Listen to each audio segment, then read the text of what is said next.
It was certainly an eventful weekend in the Premier League, with Manchester City losing to Norwich, most unexpectedly, but it spiced it up a little. Although the real story that we're going to focus on right now is the tier just below the two favourites, Liverpool and Manchester City. Of course, Liverpool continuing with a fifth successive win, 14th in the league. Shaka, as we take a look at the table, there are actually now, what do we make that? 5 teams on 8 points, all stacked up behind Manchester City. Tottenham, Manchester United both enjoying wins. Leicester, of course, beaten by Manchester United. Chelsea back on the winning trail as well. And then there's Arsenal, not taking advantage, also sitting down there in 7th. So out of those 5 teams, what are the stories for you so far about who could actually join the top 2 in a title challenge? Well, before the season started, I thought it would be Liverpool, Man City top 2. I thought Spurs would finish 3rd. And then I thought Arsenal were good value for 4th. I have to say, after what I saw of Arsenal on the weekend, it seems that they haven't really addressed their biggest issues, which is a lack of leadership and a team that just seems unable to withstand any kind of a fight back, any kind of a team who's willing to be aggressive with them and give them a challenge. You saw the good of Arsenal in that first half, and you saw the simply woeful of them against Watford. At the same time, though, you look at Leicester as the team maybe crashing that party, because we were always talking about the other 4. A Leicester team who, not so long ago, won the title. And now maybe, I don't see them winning the title again, but maybe they have a confidence that they can party with the big boys.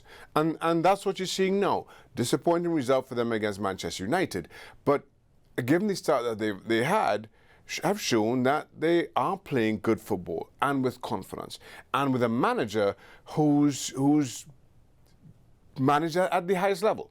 And maybe with that personality and that experience, add something to that dressing room as well.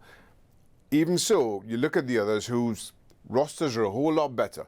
There's still a lot of question marks about Manchester United, and again, yes, they did beat Leicester City, but over the piece, you can't help but wonder if Manchester United and that inconsistency will prop up yet again.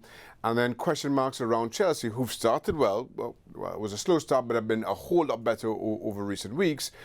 But the old cliches about teams that are built on youth and an inexperienced manager, how will that tell over the course of a 38-game season? Yeah, the consistency is obviously the absolute key here, and we're only in the opening few weeks.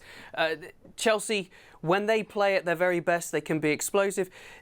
As the season turns, as they try and go down further into that squad with the Champions League pressures on them, that could be interesting. Leicester City, they didn't give the performance that perhaps they were looking for against Manchester United when they were there perhaps for the taking. Yeah.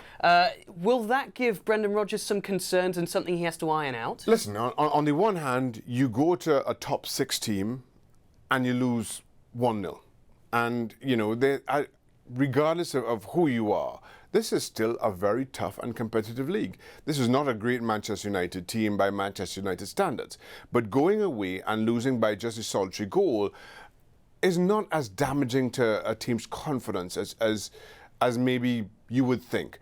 But if you're Leicester City and you start as well as you do, and you see the uncertainty around Manchester United, some of the injuries that they had to contend with, and you look at their team sheet before a ball is kicked, you think we can get something here. So you leave there feeling disheartened, but at the same time, you take a moment, you step back, and you recognize we're still very much in a part of what I think will be the shake-up at the end of the season. Still very early days, but I don't think that